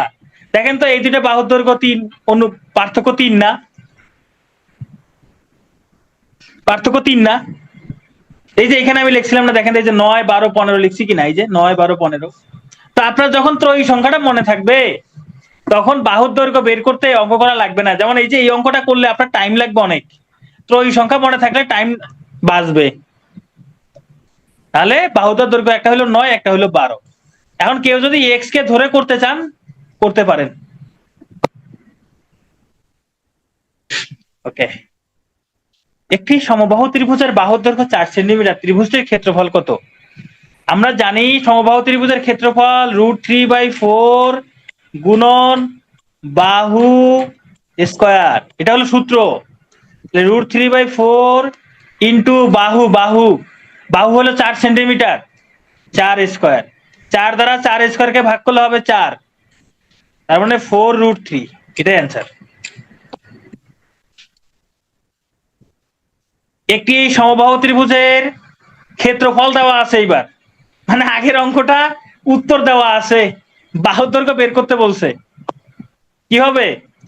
এই যে ক্ষেত্রফল দেওয়া আছে, বাহুর দৈর্ঘ্য বের করতে বলছে। বাহুর দৈর্ঘ্য যদি এ ধরেন, তাহলে ক্ষেত্রফল হবে √3/4 a স্কোয়ার সমান 4√3। এই √3/4 অপর পাশে গিয়ে ভাগ হয়ে যাবে a স্কোয়ার সমান এই যে 4√3, এই রুট, এই যে এটা এই পাশে এসে যদি ভাগ হয়ে যায়, ভাগটাকে গুণ লিখলে উপরে যাবে 4, নিচে আসবে √3। এই √3 কাটা, তার মানে a স্কোয়ার সমান 16, অর্থাৎ a সমান 4। এই হলো অ্যান্সার। একটি সমদ্বিবাহু ত্রিভুজের সমান সমান বাহু এবং ভূমির দৈর্ঘ্যের অনুপাত 5:6, পরিসীমা 16 মিটার। আচ্ছা, এই যে অনুপাত দেওয়া আছে, সমান সমান বাহু আর ভূমির অনুপাত দেওয়া আছে, আমরা যদি সমান সমান বাহু ধরে নেই 5x, ভূমি হবে 6x, পরিসীমা মানে 3 বাহুর যোগফল। এই যে সমান সমান বাহু 5x দুইটা আছে, কিন্তু 5x দুইটা আছে, দুইটা, তাহলে 3 বাহুর যোগফল 5x যোগ 5x যোগ 6x সমান হইল কত? 16।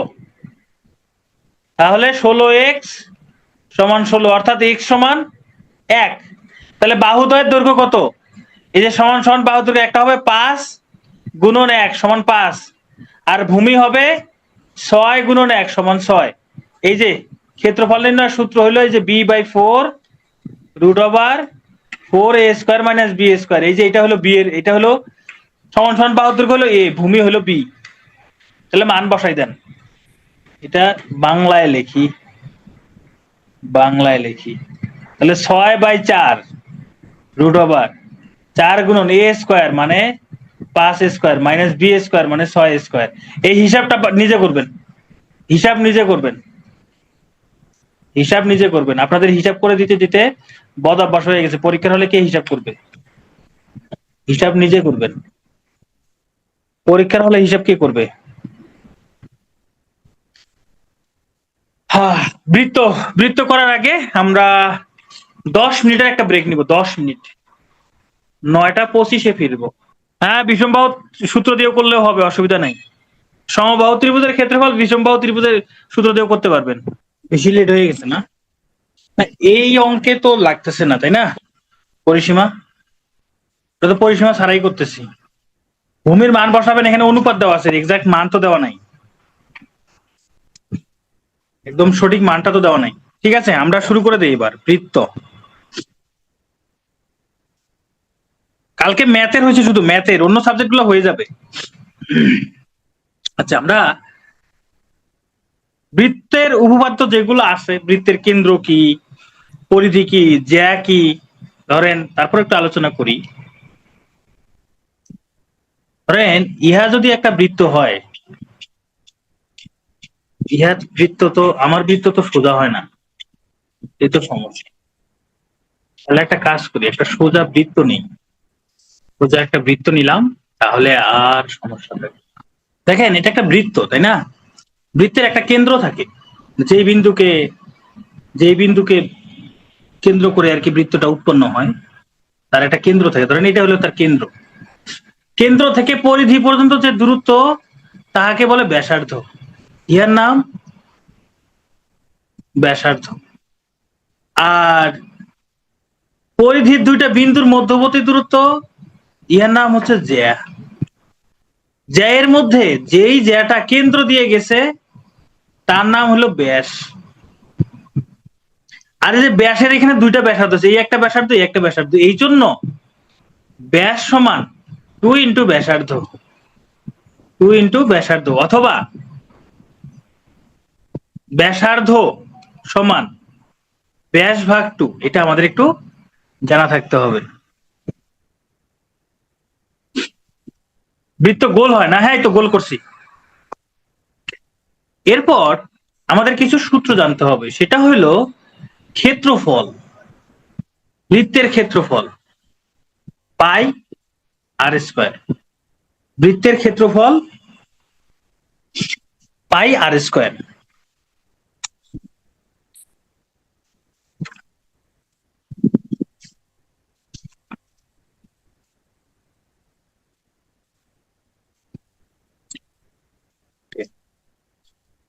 আপাতত এটা জানি, আর বাকি সূত্রগুলো যদি লাগে আমি আলোচনা করব একটা একটা করে, ঠিক আছে? চলেন আমরা অঙ্ক করি। ভাই বৃত্তের ক্ষেত্রফল পাই আর স্কয়ার, এখানে আবার আর কি বলবো বলেন? একই চাপের উপর দণ্ডায়মান বৃত্তস্থ কোণ 38 ডিগ্রি হলে কেন্দ্রস্থ কোণের মান কত? এবার চলেন আমরা একটু উপপাদ্য শিখি। ধরেন এটা একটা বৃত্ত, হয়ে গেছে বৃত্ত, মোটামুটি হয়েছে। এই বৃত্তের আমি যদি পরিধি থেকে, এই যে লালটা হচ্ছে পরিধি, পরিধি থেকে আমি দুইটা বিন্দু এরকম করে কেটে নিলাম, এইটুকু হলো চাপ, এইটুকু কি চাপ। এই চাপ এইখানে দেখেন, এইখানে একটা কোণ উৎপন্ন করে, এই যে এইখানে ধরেন এইখানে একটা কোণ উৎপন্ন করে, চাপের দুইটা এইভাবে যদি আমি যোগ করি এখানে একটা কোণ উৎপন্ন হয়। শুধু এরকম না, আমি এরকম করে যদি যোগ করি এই যে একটা কোণ উৎপন্ন হয়েছে, এরকম যদি যোগ করি একটা কোণ উৎপন্ন হয়েছে, আমি এইরকম অনেকগুলো কোণ করতে পারি। এগুলোকে বলা হয় বৃত্তস্থ কোণ, বৃত্তস্থ কোণ, এগুলোকে বলা হয় বৃত্তস্থ কোণ। ওকে, আচ্ছা, বৃত্তস্থ কোণগুলো সবসময় সমান হয়। একই চাপের উপর দণ্ডায়মান বৃত্তস্থ সকল কোণ সমান, বৃত্তস্থ সকল কোণ সমান, এটা হলো বৃত্তস্থ কোণ। আর এই চাপের উপর যদি আমি এখানে একটা এই কেন্দ্রের সাথে যুক্ত করে দেই, এইখানে যে কোণ উৎপন্ন হয় ইহাকে বলে কেন্দ্রস্থ কোণ, ইহাকে বলে কেন্দ্রস্থ কোণ। আচ্ছা, একই চাপের উপর দণ্ডায়মান বৃত্তস্থ কোণ এবং কেন্দ্রস্থ কোণের মধ্যে একটা সম্পর্ক আছে। ইহা কিহা হইল? আমার বৃত্ত উড়িয়া গেছে, আমার বৃত্ত তো হারাই গেল, আমার বৃত্ত হারাই গেছে। আরে ওকে, এটা কেন্দ্র, আমি একটু কালারটা চেঞ্জ নেই, কালো কালার নেই। ধরেন এটা হইলো কেন্দ্রস্থ কোণ, আর এটা হইলো বৃত্তস্থ কোণ। মনে রাখবেন, বৃত্তস্থ কোণ কে 2 গুণ করলে কেন্দ্রস্থ কোণ পাওয়া যায়। বৃত্তস্থ কোণকে 2 গুণ করলে কেন্দ্রস্থ কোণ পাওয়া যায়। উল্টো ভাবে কেন্দ্রস্থ কোণকে 2 ভাগ করলে বৃত্তস্থ কোণ পাওয়া যায়। তাহলে এখানে বৃত্তস্থ কোণ দেওয়া আছে 38 ডিগ্রি, কেন্দ্রস্থ কোণ কত? তাহলে 38 এর সাথে 2 গুণ করে দেন, কত হয়? 76 ডিগ্রি। তাহলে এই কোণের মান হলো 76 ডিগ্রি। এই কোণের মান হলো বৃত্তস্থ কোণের দ্বিগুণ না, কেন্দ্রস্থ কোণের দ্বিগুণ না, বৃত্তস্থ কোণের দ্বিগুণ। কেন্দ্রস্থ কোণ সবসময় বৃত্তস্থ কোণের দ্বিগুণ। শোনেন, এই কোণটা সবসময় বড় হয়, এইখানকার কোণটা সবসময় বড় হবে, এইখানকার কোণ সবসময় বড়, সবসময় বড়। তাহলে বড়তে আসতে গেলে গুণ করতে হয়, আর বড় থেকে ছোটতে গেলে ভাগ করতে হয়, এটা মাথায় রাখলেই হবে।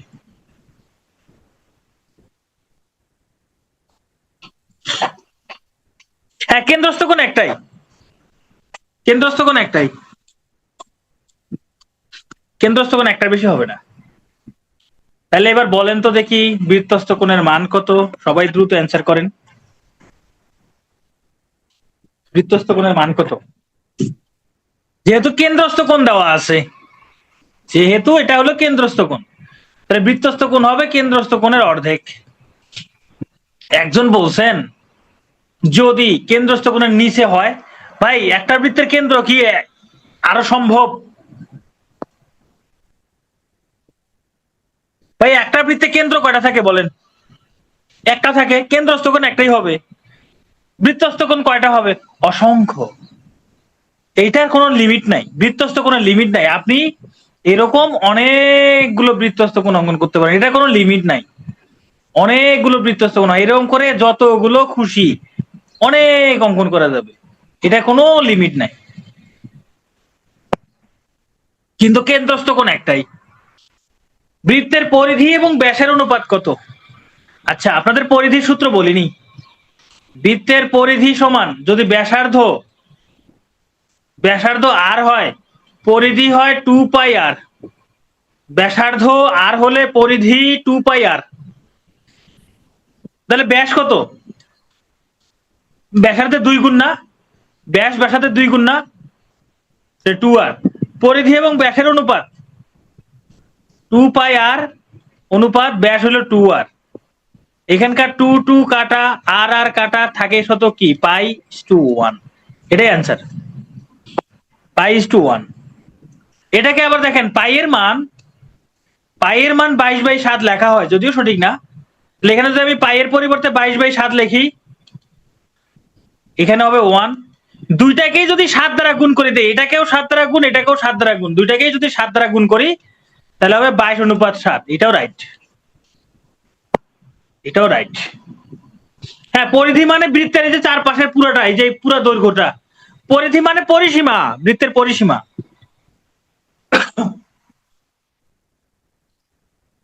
একটি বৃত্তের ব্যাস আর হলে ক্ষেত্রফল কত? আমরা জানি ব্যাসার্ধ আর হলে ক্ষেত্রফল πr²। ব্যাসার্ধ আর হলে ক্ষেত্রফল πr²। তাহলে এখানে দেওয়া আছে ব্যাস আর ব্যাস। এখন প্রশ্নে বলছে ব্যাস আর, তাহলে ব্যাসার্ধ কত? r/2।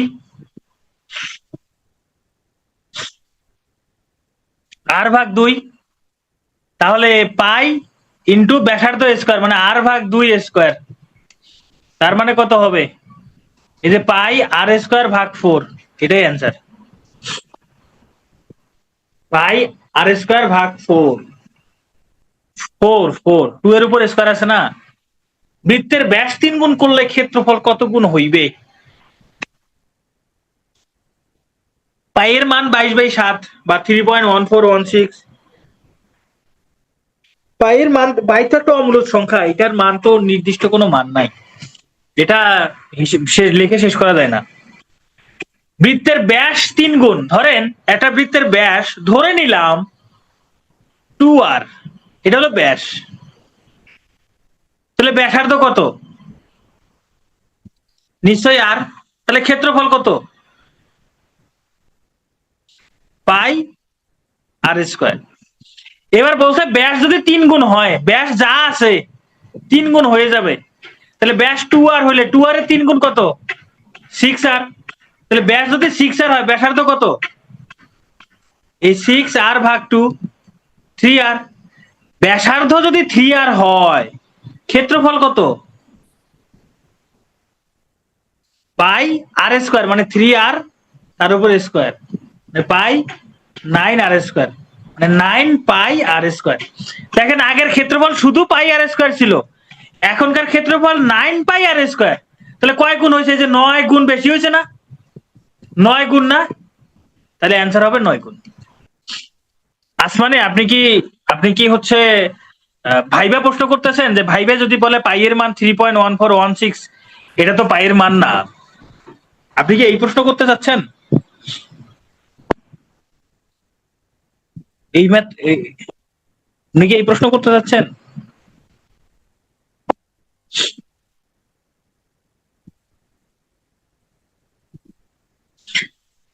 ওকে, আমরা পরের প্রশ্নে যাই।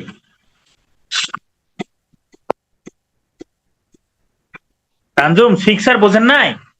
এই যে ব্যাস হচ্ছে 2r, বলছে ব্যাস 3 গুণ করলে, আগে যা ছিল তার 3 গুণ। এই 2r এর সাথে 3 গুণ করলে কত হয়? 6r হয়। তাহলে ব্যাস 3 গুণ করলে হবে 6r, এই জন্য হয়ে গেছে 6r।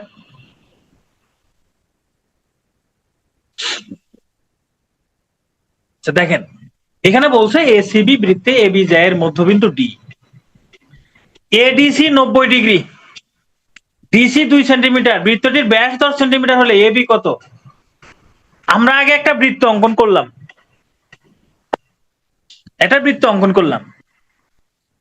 এই বৃত্তের এবি একটা জ্যা, আমরা একটা এই যে এসিবি বৃত্ত, এবি একটা জ্যা অঙ্কন করলাম, এই যে অঙ্কন করে ফেললাম, দেখছেন আমি অঙ্কন করে ফেলছি। এরপরে বলছে এডিসি 90°। তার মানে এই যে এখানে এই যে এ বি এর মধ্যবিন্দু ডি, এই যে এ বি এর মধ্যবিন্দু ডি নিলাম, বলছে এডিসি, এই যে এডিসি এটা হলো 90°, এটা হলো 90°। ডিসি সমান 2 সেন্টিমিটার, আবার এটা হলো 2 সেন্টিমিটার।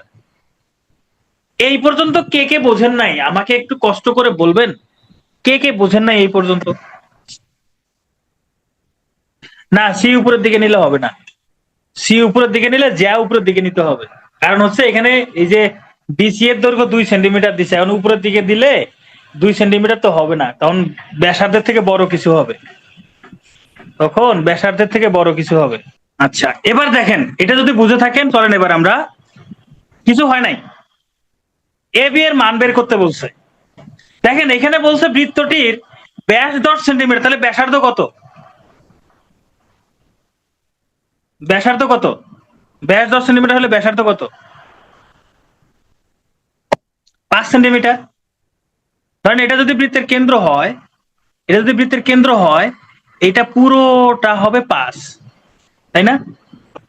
বৃত্তের কেন্দ্র হলে এটা পুরোটা 5। সরি, আমার একটা, পুরোটাই যদি 5 হয়, ধরেন আমরা কেন্দ্র ধরলাম ও, হ্যাঁ, কেন্দ্র যদি ও হয়, বলেন তো ওডি কত হবে? ওডি 3 হবে না? ওডি 3 হবে কিনা? 3। আচ্ছা, ও এ কত হবে বলেন তো? ও এ 5 না, এটা ব্যাসার্ধ না? ও এ 5 হবে না? আচ্ছা, এইটা 3, এটা 5, বলেন তো এটা কত হবে? এটা কত হবে? এটা একটা সমকোণী ত্রিভুজ, এটা 3, এটা 5 হলে এটা 4, এই যে 3 4 5, 3 4 5, 3 4 5, এটা সমকোণী ত্রিভুজের এই যে পিথাগোরাসের ত্রয়ী সংখ্যা। ভাই 3 কিভাবে? এটা পুরোটাই হলো 5, তার মধ্যে এইটুকু যদি 2 হয়, তাহলে এইটুকু কত হবে? 3 হবে না? এই যে 5 বিয়োগ 2 সমান 3। ভাই আপনাদেরকে বিয়োগও দেখাই দিতে হবে, এইটা তো অন্তত পক্ষে নিজেরা একটু মাথা খাটাই করতে পারেন।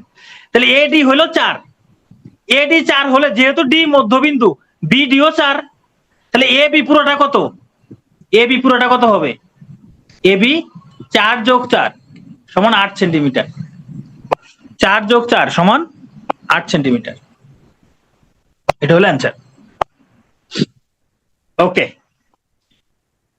আমরা, এটা খুব সহজ, এটা একদম সহজ, এটা আপনারা দেখেন চিত্রটা অঙ্কন করি তাহলে বুঝতে পারবেন। বলছে ও কোন কেন্দ্র বিশিষ্ট একটা বৃত্তে, এই যে একটা ও একটা কেন্দ্র নিলাম, সেই বৃত্তে ও ডি হইলো এ বি জ্যা এর উপর লম্ব, তাহলে এ বি একটা জ্যা অঙ্কন করলাম, সেই জ্যা এর উপর ও ডি একটা লম্ব।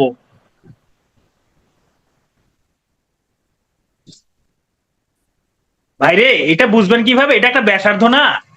এই যে ওসি এটা ব্যাসার্ধ না? এই যে কেন্দ্র থেকে পরিধি পর্যন্ত এটা ব্যাসার্ধ না? এটা ব্যাসার্ধ কিনা বলেন? কেন্দ্র থেকে এটা ব্যাসার্ধ না, তাহলে এটা 5 হবে না? এই যে কেন্দ্র থেকে যে এটা কি ব্যাসার্ধ না? এটা 5 হবে না? এই যে ব্যাসার্ধ 5 সেন্টিমিটার, এই জন্য এটা 5। আচ্ছা, এখানে বলছো ও কেন্দ্রবিষ্ট বৃত্তে এ বি একটা জ্যা, এই এ বি জ্যা এর উপর ও ডি লম্ব, এই যে ও ডি লম্ব অঙ্কন করলাম। বলছে এডি সমান 3 সেন্টিমিটার। মনে রাখবেন কেন্দ্র থেকে কোন জ্যা এর উপর লম্ব অঙ্কন করলে ওই জ্যাকে সমান 2 ভাগে ভাগ করে। কেন্দ্র থেকে কোন জ্যা এর উপর লম্ব অঙ্কন করলে ওই জ্যাকে সমান 2 ভাগে ভাগ করে। তার মানে এডির দৈর্ঘ্য যা, বিডি এর দৈর্ঘ্য তাই। তাহলে এডি 3 সেন্টিমিটার হলে বিডি 3 সেন্টিমিটার। তাহলে এবি কত? 3 যোগ 3 6 সেন্টিমিটার, 3 যোগ 3 সমান 6 সেন্টিমিটার। বলছে 2 সেন্টিমিটার বাহু বিশিষ্ট একটি বর্গের অভ্যন্তরে অন্তর্বৃত্ত অঙ্কিত হইলে বৃত্ত দ্বারা বর্গের অনধিকৃত অংশের ক্ষেত্রফল কত? শোনেন, এইটা আমরা আগে বর্গের অঙ্ক করব, তারপর করব, ঠিক আছে? আগে বর্গের অঙ্ক করব, বর্গ আর বৃত্ত যখন শেষ হবে তখন আমরা এই অঙ্কটা ভালোভাবে বুঝতে পারবো। তাহলে এটা বর্গের অঙ্ক যখন করব, অঙ্কের সময় এটা আমরা সলভ করব, ঠিক আছে? বর্গের অঙ্ক সময় সলভ করব। ওকে, তাহলে এখানে চিত্র থাক, সমস্যা নাই। চলেন আমরা এটা দেখি। একটি চাকার ব্যাস 70 সেন্টিমিটার। চাকাটি একবার ঘুরলে কতটুকু পথ অতিক্রম করে? দেখেন চাকা বৃত্তাকার হয়, চাকা কি আকার হয়? বৃত্তাকার হয়। চাকা যেহেতু বৃত্তাকার হয়, এই চাকার পরিধি মানে যে পরিসীমা হলো 2πr। এই পরিসীমা একবার ঘুরলে এই পরিসীমার সমান দৈর্ঘ্য অতিক্রম করে। একবার ঘুরলে এই পরিসীমার সমান দৈর্ঘ্য অতিক্রম করে। কথাটা কি বুঝতে পারছেন? একটা চাকায় একবার ঘুরলে তার পরিসীমা যত হবে বা পরিধি যত হবে ততটুকু দূরত্ব অতিক্রম করবে। তাহলে একবার চাকা ঘুরলে কতটুকু পথ অতিক্রম করে সে বের করতে বলছে। ব্যাস দেওয়া আছে 70, তাহলে ব্যাসার্ধ কত? ব্যাসার্ধ আর সমান 70/2 35। তাহলে পরিধি কত হবে? 2πr। 2 ইন্টু পাই এর মান হলো 22/7, আর এর মান হলো 35। 7 দ্বারা 35 কে ভাগ করলে কত হয়? 5। 220। পরিধি হলো 220 সেন্টিমিটার। তাহলে এই চাকাটা একবার ঘুরলে 220 সেন্টিমিটার অতিক্রম করবে। এটা অ্যান্সার। এই চাকাটা একবার ঘুরলে 220 সেন্টিমিটার অতিক্রম করবে।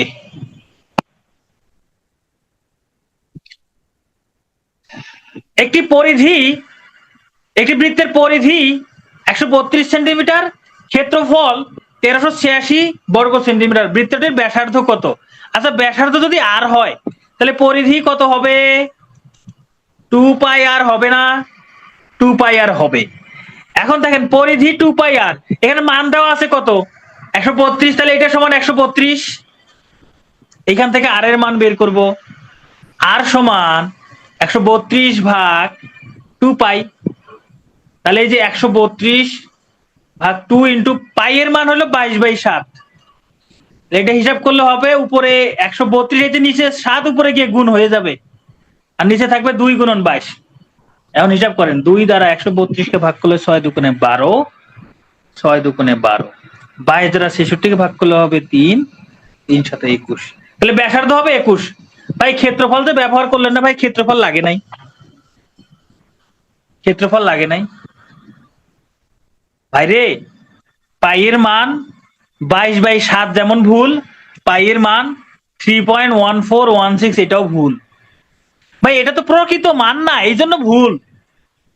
পাই এর মান বিশাল বড়, তবে ভুল হলে এটা দিয়ে অঙ্ক করেন, মার্কস পাবেন। বইয়ের মধ্যেও এটা দেওয়া আছে।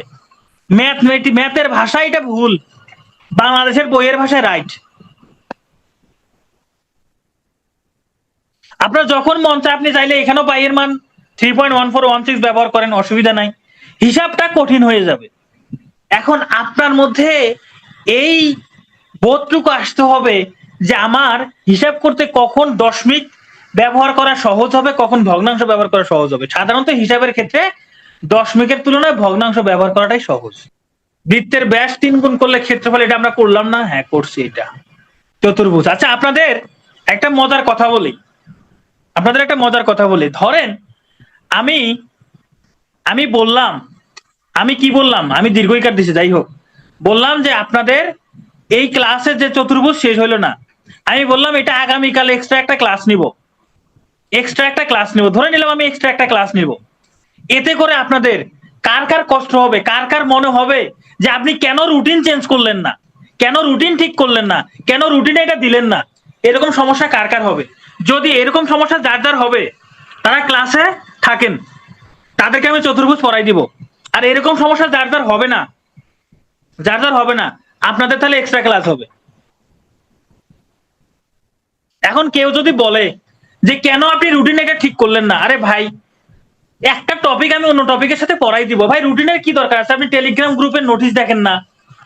আপনার টেলিগ্রাম গ্রুপে ঢুকে মেসেজ যদি করতে পারেন যে আপনি রুটিন ঠিক করেন নাই, রুটিনে এটা নাই, রুটিনে ওটা নাই, এ নাই সে নাই, 3 মাস পর রুটিনে ক্লাস শেষ হবে কেন, 10 দিন পর রুটিনের একটা পরীক্ষা নাই, আগে দেখেন না 10 দিন পর আপনার সেই পরীক্ষাটা হয় কিনা। এতটুকু ধৈর্য তো আপনারা ধরে রাখতে পারেন।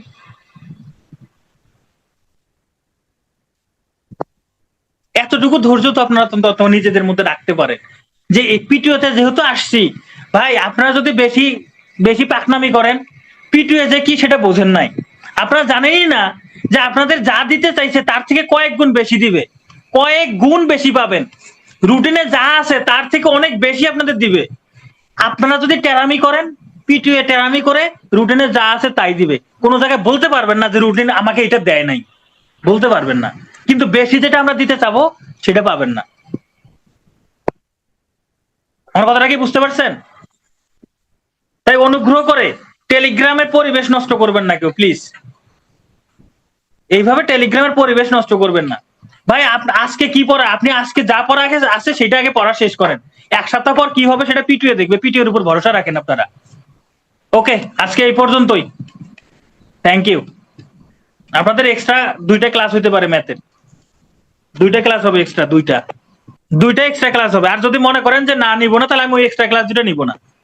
যদি কেউ টেলিগ্রামে যদি দেখি কেউ ঝামেলা করছে, আমি ওই এক্সট্রা ক্লাস 2টা নিব না। আমি পড়াই দিব, টপিক পড়াই দিব, কিন্তু আমি ওই এক্সট্রা ক্লাস 2টা নিব না।